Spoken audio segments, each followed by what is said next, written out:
Hello. Hello. Good morning. Andito po ako ngayon sa Tunis, Hawali, Kuwait. Ayan. Papunta po ako ngayon ng criminal investigation. Kumbaga sa atin parang NBI yun eh. Kasi iaayusin yung aking pangalan. Mali kasi yung nakasulat sa ID ko eh, sa civil ID ko. Kaya hulihin, pag nahuli ako ng pulis, hulihin talaga nila ako, baka kukulong pa kasi yung aking apelyido is naging pangalan ko. Noon, yung middle name ko is naging pangalan ko. Tapos yung aking pangalan naging Kaburatan, ang middle name ko is naging Marites. So kahit maghulog ako ng pera, kinu-question nila bakit ganun, baliktad. Kaya inaayos ngayon ng aming manduk. Ayan, kailangan kong pumunta rin daw doon, kasama siya. Kaya medyo kinakabahan ako kasi syempre hindi sa atin to eh.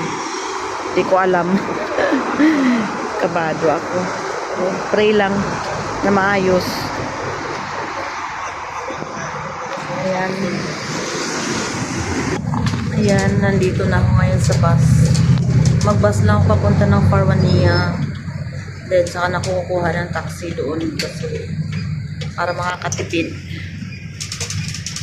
3 kb kasi papunta ng taxi doon eh. So, kung mag-Farwania ako, bali 1.5 lang siguro. Kaya tipid-tipid din pag may time. Yan, buhay OFW.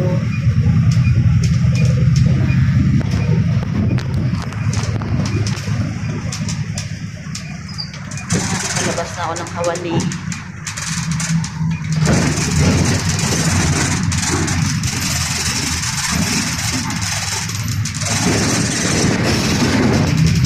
Ingay eh.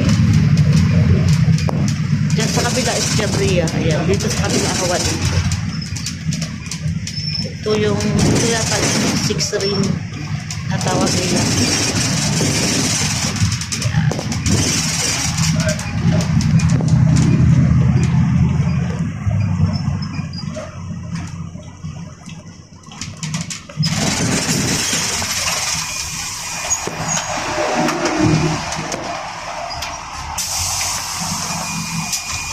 Si Madam marang-harang.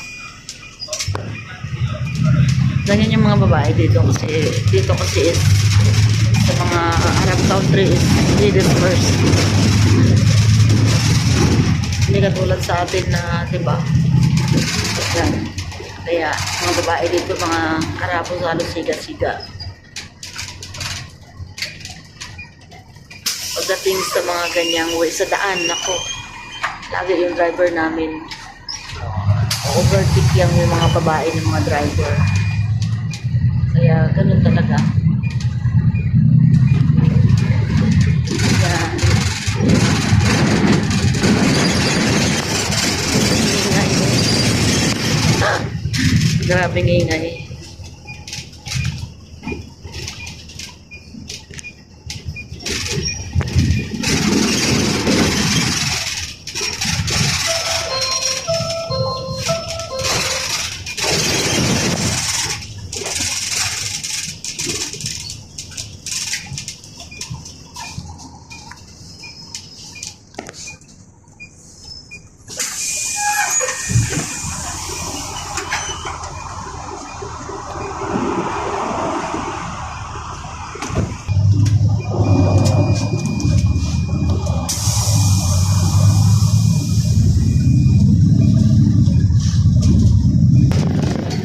Dito ako ngayon nasa Swag sa Lulong malapit sa Sugjuma Friday Market.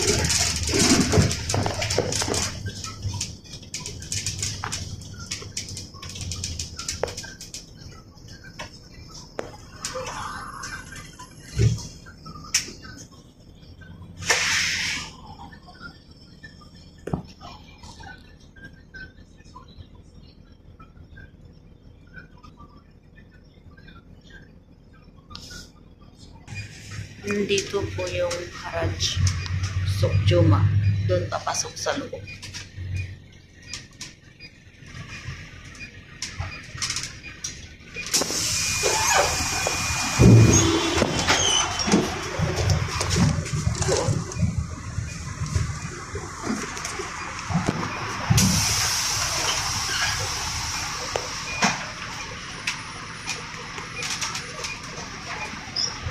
Going to Farwania. Kinakabahan talaga ako kasi alam nyo naman na hindi tayo taga rito, di ba? Hindi natin alam kung anong mangyayari. Diyos ko po, ano pong bahala sa akin. Kasi yung puntahan namin is criminal investigation. Sa ano pa lang, di ba, kinakabahan talaga ako. Pero God is with me.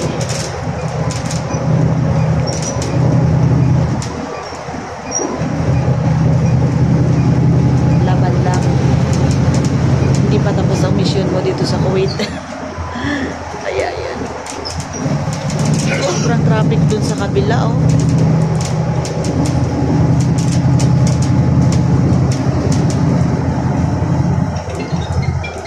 Malapit-lapit na rin ako sa Farwania. Doon na kasi ako kuha ng taxi. Kasi pag galing ng Hawali papunta doon sa Dajit is 3KD. So, napakamahal. So, magtyaga ako mag-bus para pag nandun ako sa Farwania is 1.5 na lang. So, kalahati rin, diba? Tsaka pag mag-bus kasi is pills lang, 250 pills lang siya. Kaya ayan. Ganito ang buhay OFW. Mahirap kasi yung aking civil ID. Kabilang palang dalawa ni Kabayan sa sa bus. Special trip to. Ayan. Ayan, nandito kami sa Kaitan. Kaitan. Pasok na kami ng Farwa.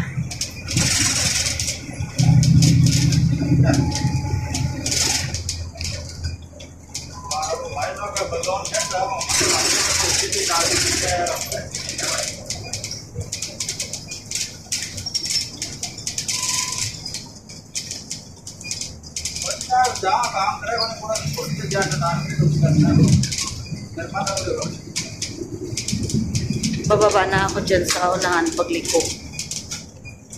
Ayan. Kukuha na ako ng taxi.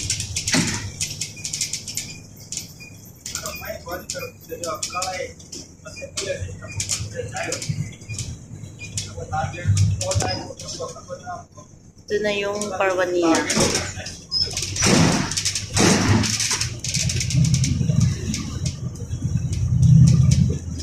Hindi talaga nawawala yung aking tanggal na, hindi talaga nawawala yung aking kaba. Kasama ko naman yung mandok namin.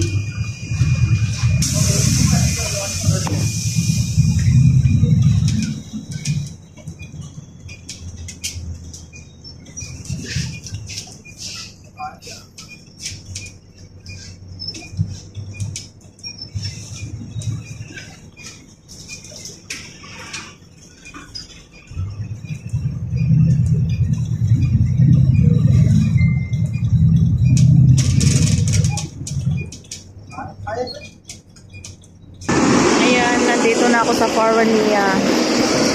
Yan yung Magater. Magater building.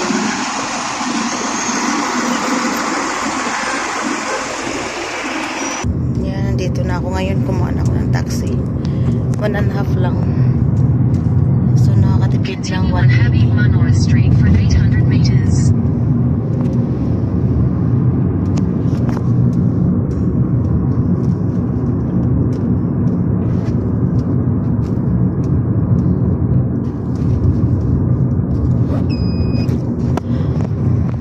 Last year pa kasi to siya, buong year akong yung mali yung aking pangalan. Kaya nireklamo ko naman na ito noon sa sa mandop namin. Yung mandop kumbaga yun yung nag-asikaso ng may mga papers ba sa company. Tapos sabi niya, okay, it's okay. Sabi niya, it's your name is, nandun daw naman lahat ng pangalan ng buong pangalan. Ikaso nga lang, yung apelyido ng nanay ko is, yun ang naging pangalan ko. Yung pangalan ko is naging yung middle name na. Kaya yun. Ngayon na rin yung visa ko. Inaayos. Yung Crown Plus. Pwede pala din ako dito bumaba kanina. Yan. Holiday Inn. Yan. Malamig na ang panahon kasi malapit ng taglamig. Nabubuhay-buhay na yung mga puno na namamatay.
Medyo malayo-layo pa pala sa Farwa.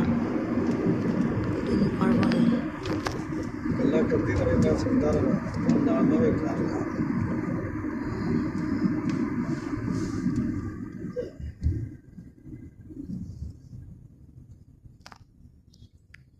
ayan yata siya. Parang yan yung nasaan.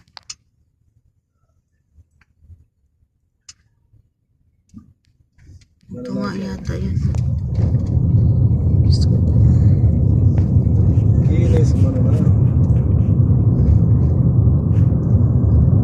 Ito nga yata.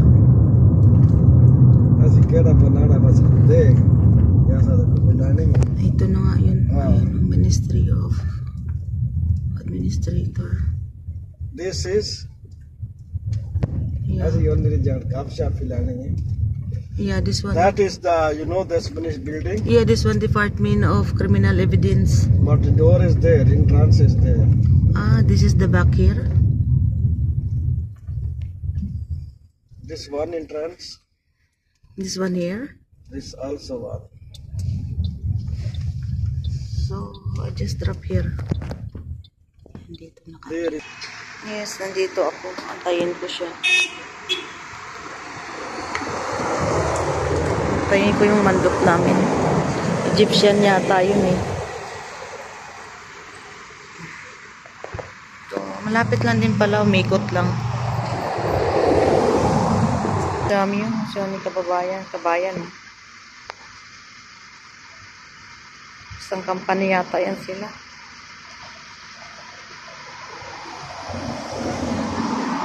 Parang mga bagong dating.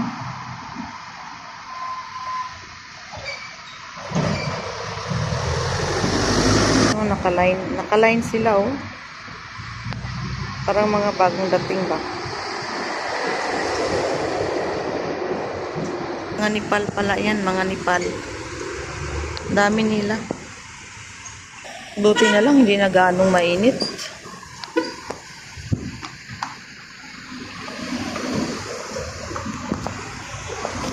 Tayo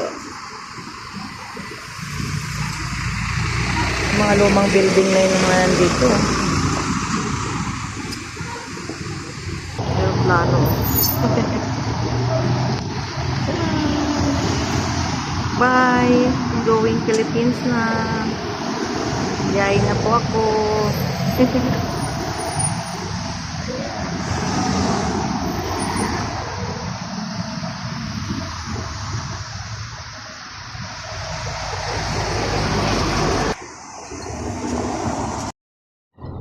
ayan, pabalik na ako sa Hawali.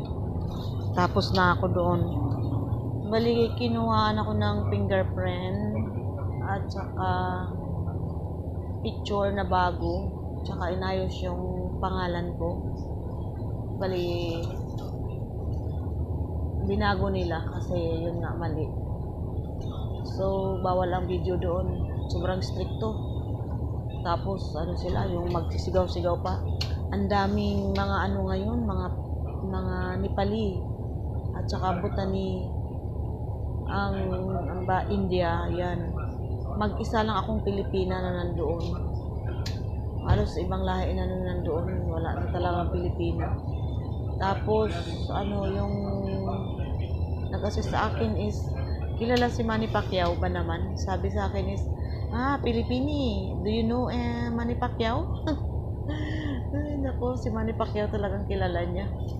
Tapos, ayun, umupo na ako, kinuha ng picture, ng fingerprint, tapos, ayun, mayroon lang akong pinirmahan din.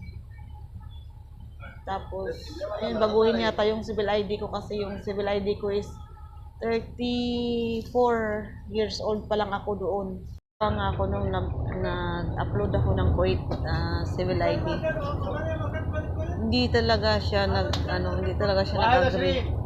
Tinatanong niya talaga kung is that you? It is that you? Ay naku. Kasi syempre ilang years na rin, 'di ba? Kaya ganun. Ayun, yun na rin doon siguro yung ginawa nila para mapalitan na rin yung ko picture doon sa civil ID ko. Kaya okay na rin. Yung ibang lahi doon, yung tawag dito? Yala. Pero mabuti pa yung Pilipino kasi sabi ng doon, yala Pilipini taali mini. Pero yung iba yala, ruminak, yala, etla, bara. Grabe. Para lang yung aso lang na inaano-ano lang nila. Pero buti na lang ako, hindi nila ako ginanyan. Yala tali Pilipini mini, ogop, sabi nita sa tinihada waraga. Kung ganun, normal lang nakipag-usap, pero yung iba, yung mga India, Nepali, talagang yala, rumina, etla, kalos. Parang siga-siga na astig-astig. Maloko. Tapos parang ayaw pa umawak. Kasi di ba naman syempre, alam mo naman ng mga Pilipino, kahit papaano naman, po-perfume naman din tayo. O, di ba? Kaya ayan, pauwi na ako ng Hawali, tapos na rin, thanks God. Mag-online na lang uli ako sa aking babayaran na 5KD, tsaka 5KD kanina. Ayan. Tayin ko na lang. Ayan, para okay na rin. Kasi mahirap yung mali yung pangalan mo kasi kahit ma-checking ka, questionin ka talaga nila, tsaka dadalhin ka pa rin nila sa police station. Ganun kahigpit dito, kaya ganun.